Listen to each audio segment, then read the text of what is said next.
How's it going, everybody? It's Sean here, and I'm back today to give you guys a review of the New Balance 5740 in the Gray Day colorway. So this is my very first New Balance 5740 pickup. This model debuted earlier this year, and it's basically a reinvention of the classic New Balance 574.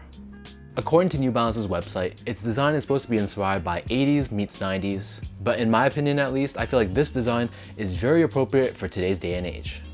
So the style code for this shoe is M5740TA, and it retailed for a price of $100 US or 130 Canadian. And the official colorway for this shoe is Rain Cloud and Marblehead. So these dropped on New Balance's Gray Day, which was May 15th. And for those that don't know, Gray Day is essentially a made-up holiday, kind of like Air Max Day, and it celebrates gray, which is often synonymous with New Balance. So diving straight into this shoe, my first impressions of the sneaker is that it has a very chunky dad-like vibe, and to be honest, it really reminds me of New Balance's take on the Yeezy Boost 700. And there's something about this pair that I didn't know until someone commented on my Instagram. The left foot and the right foot are sort of done in mismatching fashion, not in a colorway or pattern perspective, but from a material choice perspective. So taking a look at the toe box, this is covered in this perforated nubuck, and we have hits of silver leather peeping through the sides. Surrounding the outer edge of the toe box, so this is where you'll see the materials differ. So on the left shoe, here we have this long-haired shaggy suede, whereas on the right foot, the suede is left much flatter. On the bottom of the sides of the toe box, on the right foot, this is constructed out of a smooth suede, whereas on the left foot, it's constructed out of a very soft leather. Surrounding the eyelets of the shoe, on the left foot, this is covered in this flat suede, and the inverse is true for the right foot. This is covered in the shaggy fuzzy suede. On the mid panel of both sides of the shoe on both feet, we have the New Balance N logo, which is done in this oversized fashion. This is constructed out of the smooth white leather, with the secondary layer underneath constructed out of reflective 3M. Next to this, however, the materials differ. So on the right foot, we have this very soft gray colored leather, followed by this silver colored leather, and then this perforated suede. And when you compare this to the left foot, we have this smooth gray suede, more of that silver colored leather, and the perforated part at the top is constructed out of a soft, smooth leather. Wrapping around the back heel, this is done in this medium gray colored finish, and on the left foot, this is constructed out of more of a flat suede, whereas when you compare it to the right foot, the suede here has much more of a fuzzy look to it.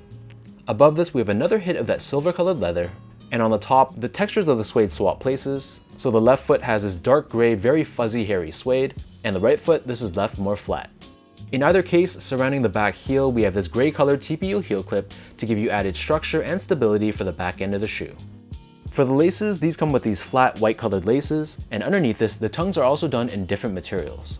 So on the left foot, the tongue here is constructed out of a very soft, high quality leather, whereas on the right foot, it's done in this gray colored suede, and on the top, in either case, we have this white tag with a New Balance logo in black. On the back side of the tongue, we have 5740 branding, along with one of New Balance's taglines, the intelligent choice.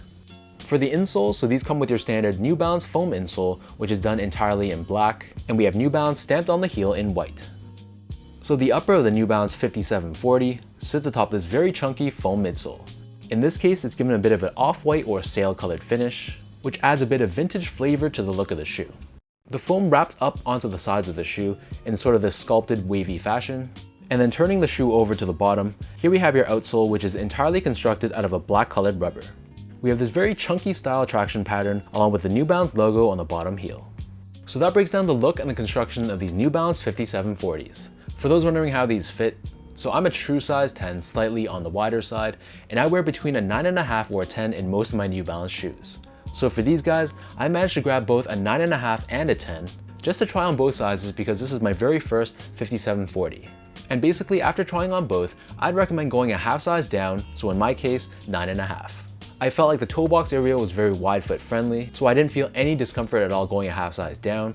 For comparison's sake, I also go a half size down in other New Balance models like the 990 V5, the 992, the 993, and the 550. And on the other hand, I stick true to size in New Balance models like the 997, the 1500, and the 1530. Next up, in terms of the comfort on this shoe, overall I'd say that it wasn't bad, but it wasn't amazing either. New Balance doesn't really say what kind of foam this is, but on feet it wasn't anything too special. There's an adequate level of cushioning because of the thickness of the midsole, but in my opinion at least, it's a pretty basic cushioning setup. It's definitely not going to feel hard on the heels like the 997 for example, or 1500, so I do gotta say in that regards, it is much softer in comparison. Finally, in terms of the overall quality and craftsmanship on this pair, overall for a 130 Canadian dollars shoe, I was pretty impressed. So this is a made in China model, but I felt like the material quality they gave us was pretty decent. I especially liked the hairy suede and the leather panels that they incorporated, so that was a pleasant surprise. However, the craftsmanship on the shoe wasn't the best. I definitely had some visible glue stains throughout the sneaker, but at the end of the day, for $130 Canadian, it's something I can definitely live with.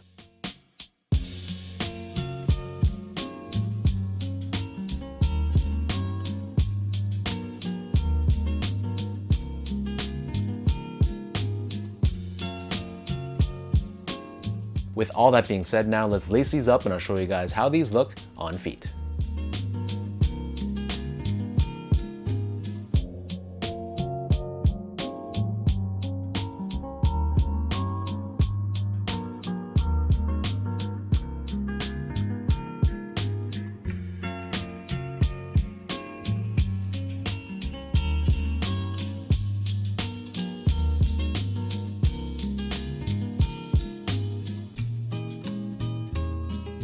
Overall, I gotta say New Balance did a pretty good job on this 5740 model. To be honest, I was a bit skeptical about this model at first, but I think it was just a matter of waiting for the right colorway, and I think these gray days definitely did the trick.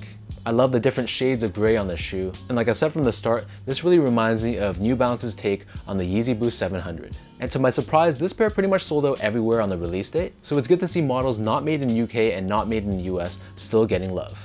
So let me know in the comment section down below what you guys think about this grade A New Balance 5740. What are your thoughts on the silhouette of this shoe? And was this a pair that you guys picked up? Did you take an L or did you pass altogether? If you guys enjoyed this review, be sure to like, comment, and subscribe if you haven't yet. You can follow me on Instagram at esco8, check me out on Twitter at sean.go, and visit my website at seango.ca. So until next time, thank you so much for tuning in. Hopefully you guys enjoyed this review, and I'll catch you guys all in the next one.